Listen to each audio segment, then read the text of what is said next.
Hi, Michael Sheridan here. Welcome to So You Think You're Awake. As usual, thanks to everyone who sent dreams to radio show at dream-analysis.com.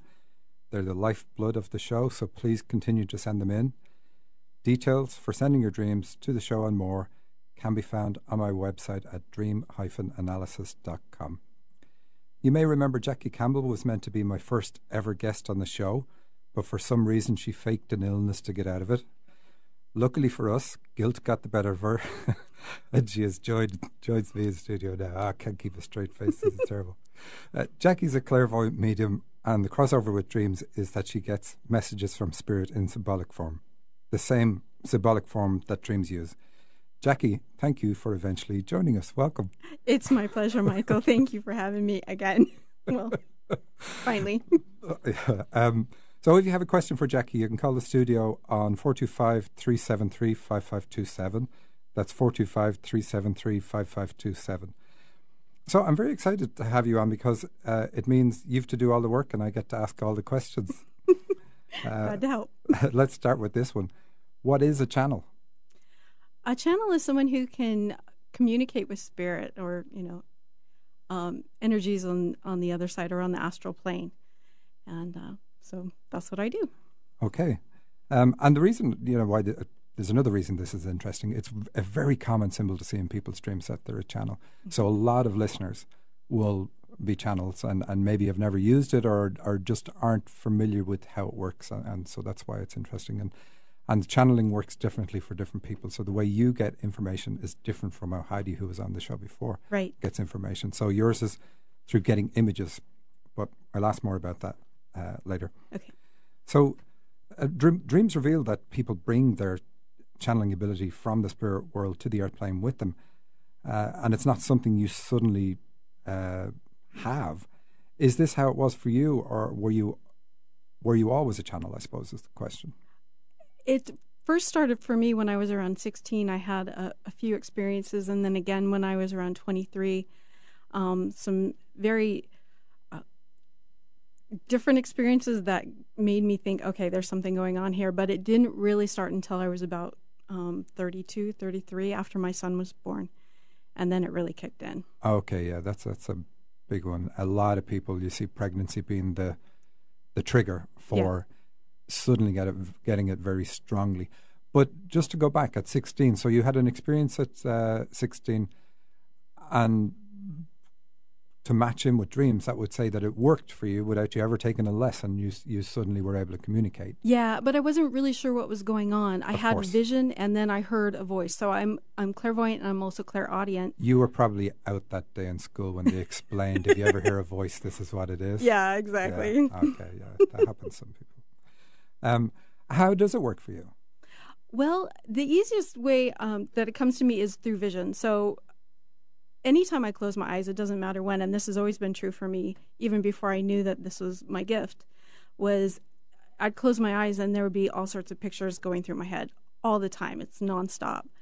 And then when I realized later what it was, then I could pay attention to what I was seeing before I would just kind of ignore it, like when you have the TV on. And then when I started paying attention, I saw that the symbols actually meant something, or they would involve people or things that I knew, kind of like dreams. Yeah, exactly. And like I said, that's the fantastic crossover with how it works for you. Mm-hmm. But it's not how it works for everybody. It doesn't work that way for me, which is kind of strange because I interpret symbols all the time. Does it bother you that you get symbols and you have to interpret them? I mean, mind you, there's a positive to that. I mean, we were talking about this earlier, and the positive is almost everybody I know who's a clairvoyant is a fantastic artist. And I've seen some of your paintings, so that fits you. But you see tremendous colour and clarity when you look at spirits and things like that. Whereas I'll go, oh, here's how to see the outline of a spirit, and I'm thrilled with myself. It's like, okay, yeah, way to show me up. Well, no, it's usually you see them kind of out in the real world. I see them in my head. I see outlines, or sometimes they'll present themselves as an actor or someone that they want to say they look like. Okay. But it's interesting. I used to get very frustrated about getting symbols because I didn't always know what they meant, and I would ask for something more because sometimes I can hear my guide's voices very clearly, and they're saying stuff, and then I'll get symbols for stuff, and then ask them, what does that mean? and they just show the symbol again, or they show it bigger, Yeah. and that would frustrate me. But when you and I met, one of the things you told me was that the symbols, like in dreams and also in my gift, is our natural language. That's our original first language. language. Yeah, we didn't speak English. It was the language of symbols and metaphors. And once I kind of settled into that, I didn't resist it anymore, and now it flows really easy. And taking your class has been a huge help to really interpreting the symbols and what's coming up and the colors. I find that funny, because you're sitting there, and the way you describe it, it's almost like us when we're abroad in a foreign country, and the way to communicate is to talk more loudly. So when you say, what do you mean by that? And they show you the same symbol bigger. Yes. It's like, okay, thank you for the clarity. Yeah, it was really hilarious. Okay, we have. Hopefully, we still have Eugenia on the line in Edmonds. So put on your headphones there, and she will have a question. Okay. Hello. Hello. Hi. Yes, this is Eugenia. Thanks for taking my call. Sure. Hi, Eugenia. How can I help you? Hi. Well, I do a lot of dreaming and interpreting my own dreams, and I had one the other night that was very interesting, and just wanted to see if you had any intuition and take on it. Okay. I'm kind of in a place in my life right now where I'm doing my inner work, and I'm asking questions, and I get a lot of answers in my dreams. But like you were talking about symbolism, and different things come through. But the other night, I got a dream, very short, of a guru sort of person coming through, long hair, robe, and he said, you're supposed to do Reiki. And that was it. That's the dream. And my first, feeling when I woke up, I took a Reiki class once, and I was like, I don't think I'm very good at this. And so there's this part of me that feels resistant, but I feel like it was a definite, message. I would agree with that. Especially teachers, and I've learned this from Michael, that show up in our dreams, they are our guides. And so when they direct us, it's usually spot on.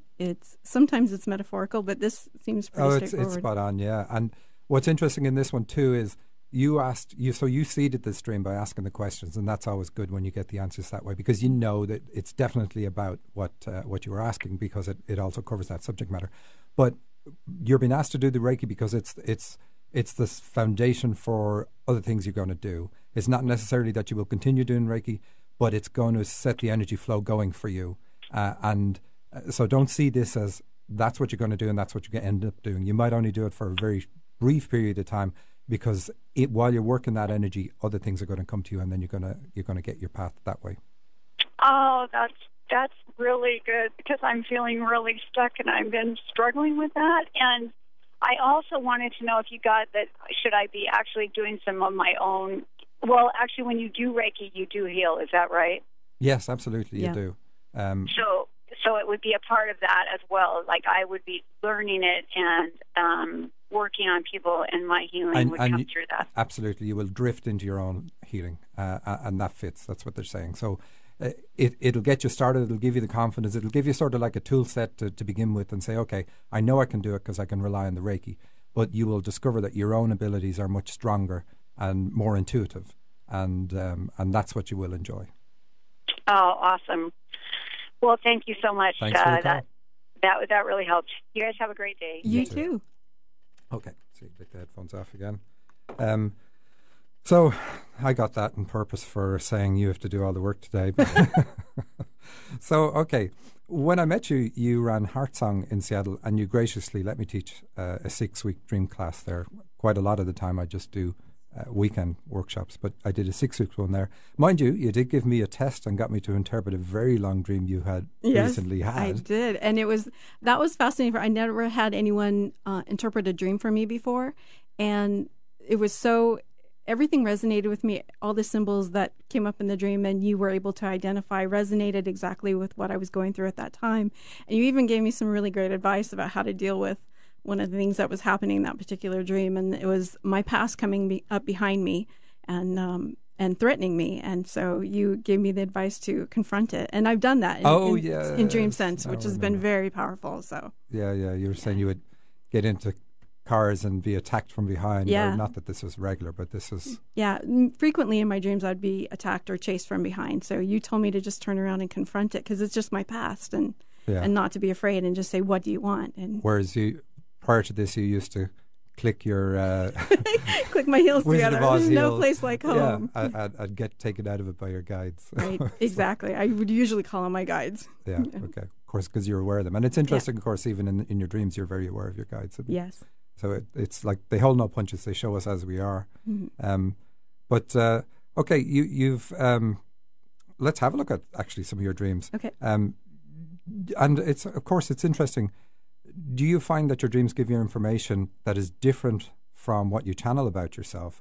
And why do you think that is? Why do you get something different in your dreams? Why can't you just get it in channeling? Now I'm already going to answer that and say you can, but I can. You know, and from time to time I will just channel and ask my guides, what do I need to know today? What do I need to be aware of? But I like dreams because to me it's like a movie, and so what I'll do is set the intention before I go to sleep that if there's something that I particularly need to focus my energy on, to have it come up in my dreams. And then I call you because you help me figure out what they're trying to tell me. Yeah, I suppose you're not going to channel and say, dear Lord, please, could you tell me why I'm such a jerk? Hopefully not. I've never thought of that question myself. No. But they tell me in my dreams. Oh, yeah, all right. I don't think they do. Okay, so in this dream, this is how you emailed it to me. You say, it was a long dream, but the segment I remember most begins with me shopping at Target. I'm folding up and matching up flannel bed sheets. They seem to have the same pattern with tiny copper-coloured leaves on them, but some sheets were cream colour and some were purple. I was trying to figure out which went with which, and I decided to go ask my friend Gwen, who lives nearby. So the first part, Target, that's really good. Because, red and white in a dream is good, but even just the pun on Target, this is what you're meant to be doing. And the purple says that you're a spiritual leader, and I want to come back to that. The cream says it's about tolerance and acceptance of what's going on about this part of the dream. So just continuing on. So I went to her house, and when I got there, and this is more, by the way, a theme rather than let's look at all the symbols, I see she is busy talking to some other folks, and that's not a good thing to see in a dream because when we approach a building and enter a building in a dream, that's us getting into our mother's body. That's us coming into the physical world or gestating to come into the physical world. So when somebody's too busy to bother with us, that's already a bad start. So, and I know I'm not telling you anything new because we've already done this dream. But I see she's busy talking to some other folks. She doesn't notice me. Ooh, ouch. So I decide to slip into her house and think I can find the answers I'm looking for by going to a back bedroom. Of course, a back bedroom is not as good as a front bedroom. By the way. When I get to the bedroom, I'm not worried about sheets anymore, but instead I've decided to try on some clothes. Clothes represent attitudes and looking for so you came to this life to find something, and of course we all do. It's all about us improving our awareness of ourselves.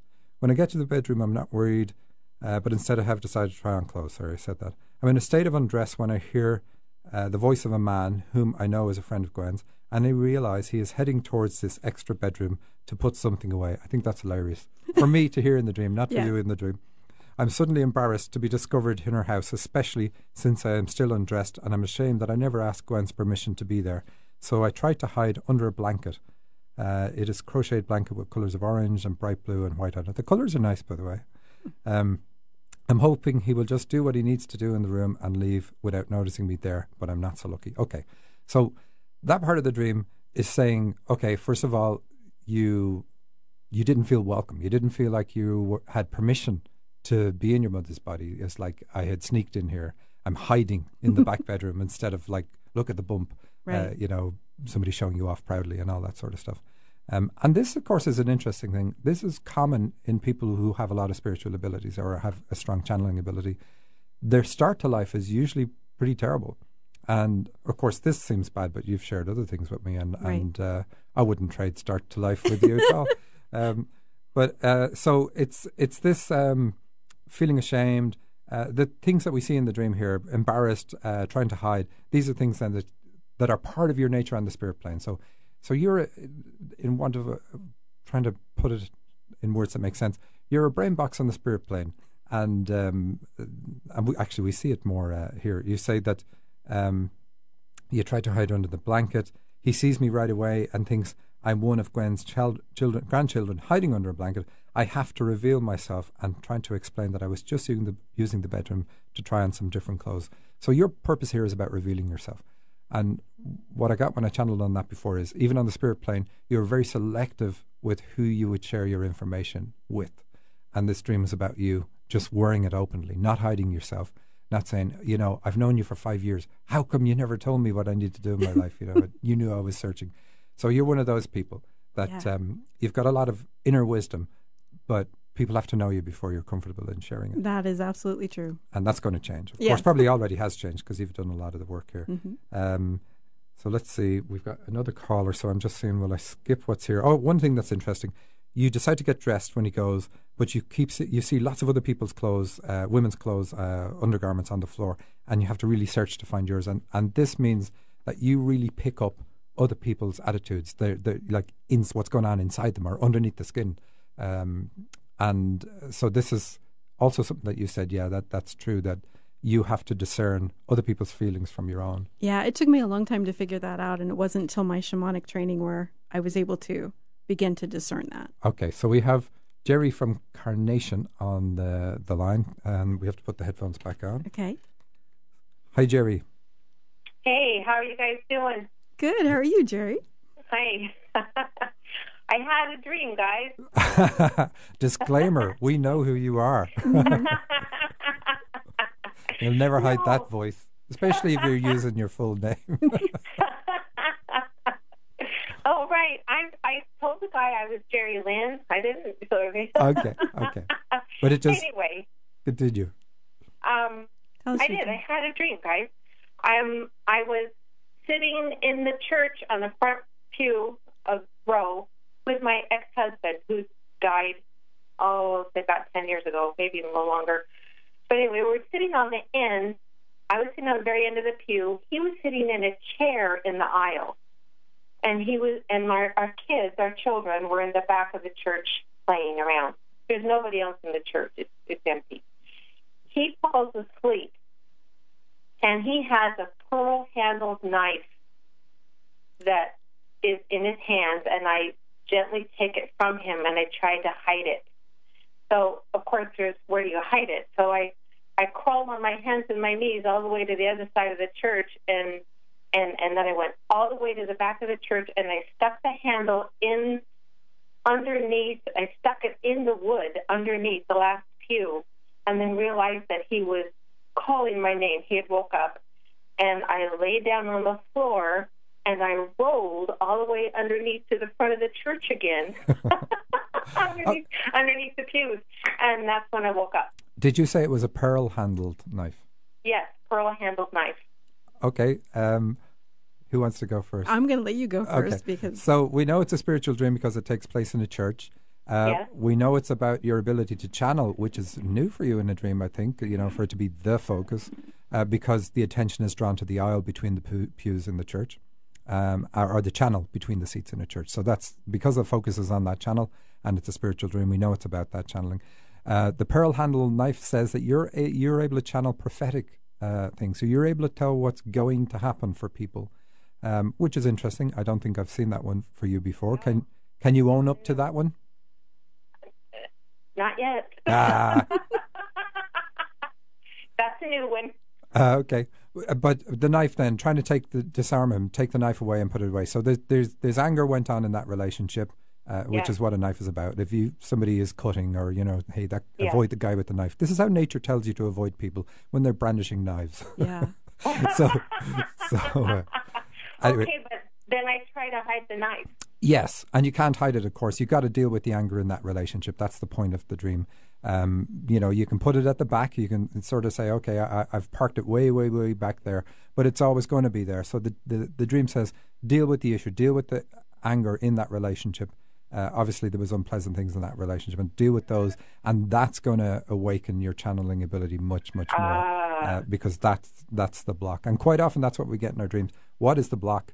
What do I need to do? Because I'd really love to do this. And now Jacki wants to jump in. Sounds to me like the fact that he's sitting in the aisle, that he's blocking your ability to do that, or you need to deal with the issues with him and the anger that he brought up to be able to unblock that aisle so you can channel clearly. My God, we're a great team here.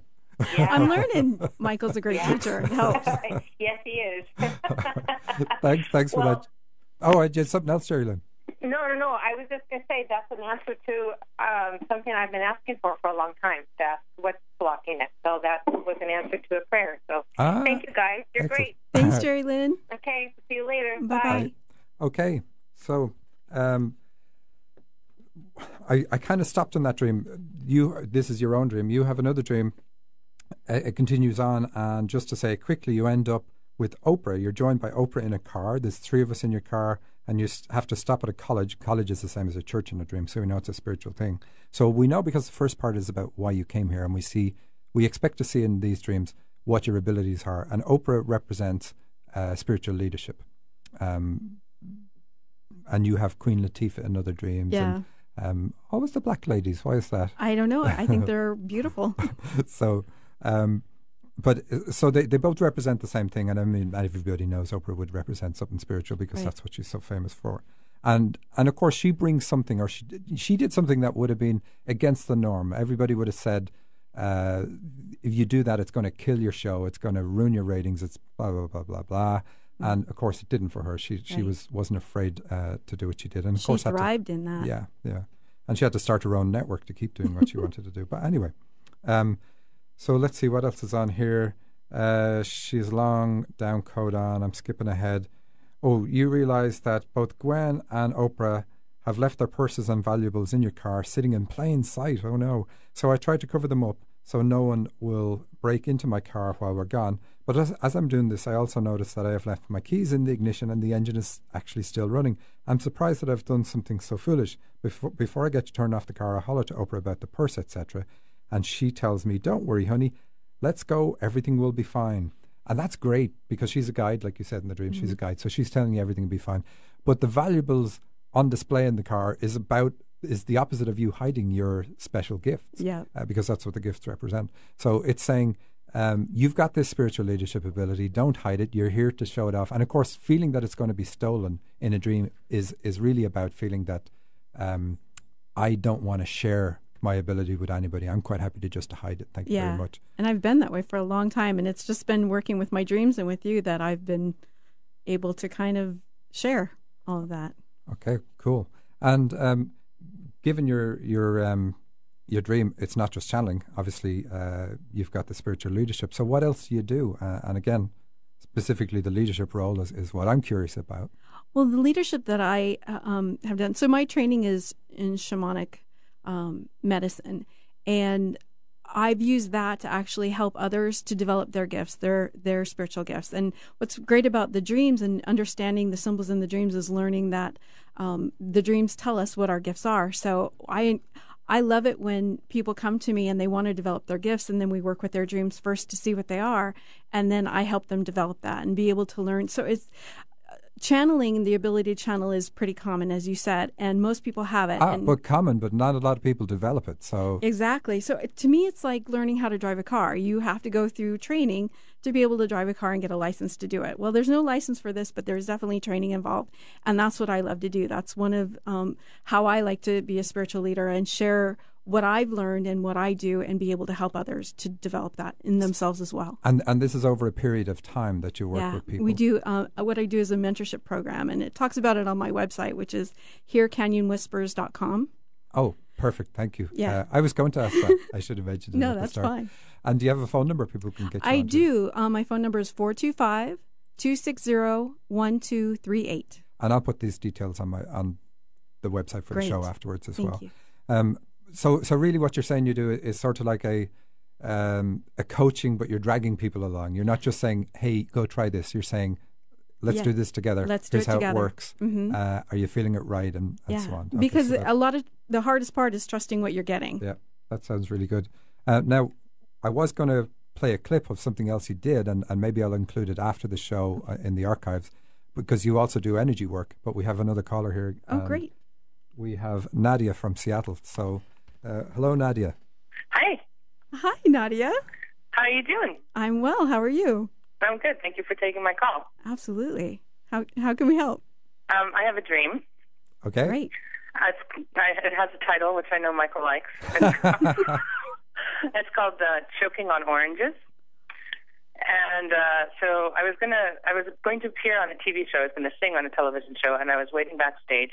And there's a basket of fruit on a long table, and the table had a white tablecloth.